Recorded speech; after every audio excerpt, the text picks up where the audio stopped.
Добрый день, с вами опять Евгений Бужьев. Сегодня мы поговорим о том, как можно легко самому убирать отеки.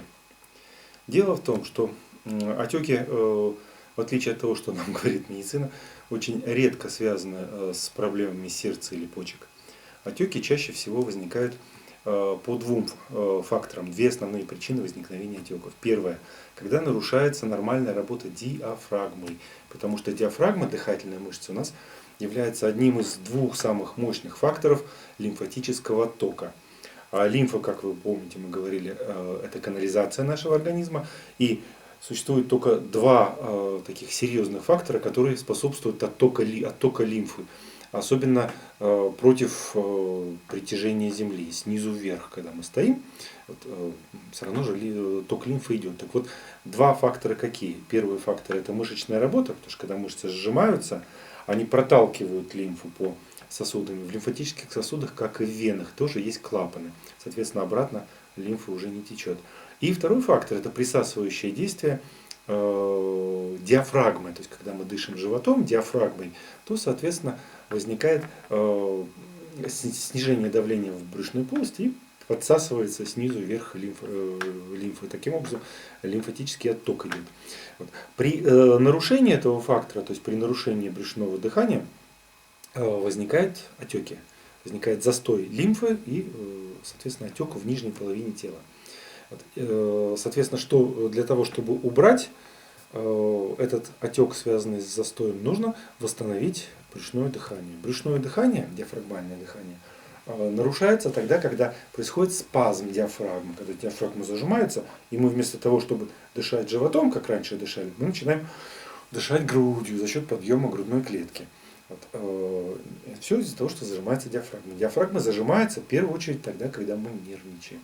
То есть стрессовая ситуация вызывает спазм диафрагмы и, соответственно, нарушение брюшного дыхания. Как восстановить? Элементарно просто. Ложитесь на спиночку, одну руку кладете на грудную клетку, эта рука должна контролировать, чтобы грудная клетка в дыхании не участвовала, другую на живот.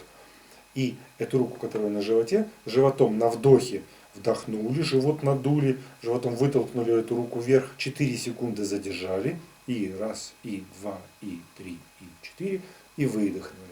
Грудная клетка неподвижна ни на вдохе, ни на выдохе. Всегда здесь неподвижна. И так 10 минут. Если сразу 10 минут подряд вам будет тяжело продышать, можно делать перерывы. Подышали сколько можете, отдохнули. Подышали сколько можете, отдохнули. Подышали, отдохнули, чтобы в сумме набрать 10 минут брюшного дыхания. 10 минут дышите утром, после того, как проснулись, и 10 минут вечером, перед тем, как заснуть. То есть перед сном. Если вы в течение 2 недель утром, вечером по 10 минут будете дышать животом, вы восстанавливаете свой рефлекс брюшного дыхания и уже дышите животом на автомате, не задумываясь и не вспоминая об этом. Вот этот фактор нарушения лимфатического тока. И второй фактор, который может способствовать возникновению отеков, и чаще всего и тоже в нижней половине тела, это так называемые соли. Мы знаем все, что происходит отложение солей, только в отличие опять-таки от того, что нам говорит медицина, отложение солей происходит не в костях, не в костных тканях, а в мягких тканях. Оно действительно происходит, но соль, как мы знаем, она на себя притягивает воду. Соответственно, и в тканях накапливаются не только соли, но и воды. То есть отек происходит, отек ткани. Отек ткани, как мы уже говорили, сдавливает сосуды, которые кровоснабжают, сдавливает нервы, которые нервируют, и тоже нарушает еще больше отток, в том числе увеличивает нагрузку на венозный отток. Как убрать отеки, которые солевые, которые связаны с тем, что в тканях откладываются соли? Тоже совершенно несложно, делается это с помощью содового раствора. Точнее, щелочи. Почему? Потому что сода – это соль, натрий 2СО3. Нам нужно ее превратить в щелочь. Делается это с помощью кипятка. Берете горячую воду, заливаете соду, размешиваете, дожидаетесь, пока перестанет выходить углекислый газ, и получаем натрий OH, щелочь, раствор щелочной. Почему нам нужна именно щелочь? Потому что движение всех молекул идет от градиента более кислого, то есть по градиенту pH, то есть от более кислой среды к более щелочной среды. Соответственно, если вы снаружи кожи, на ноги, например, создаете щелочную среду и длительное время ее держите, вот, то из кожи, изнутри, из тканей через кожу начинает выходить вот эти все соли, вот, и естественно и вода, которую не задерживали, тоже начинает уменьшаться. Вот, как это все делается? Элементарно просто. Берете чайную ложечку соды, заливаете ее кипятком, то есть чайная ложечка на стакан воды. Размешиваете, дожидаетесь, пока перестанет выходить углекислый газ.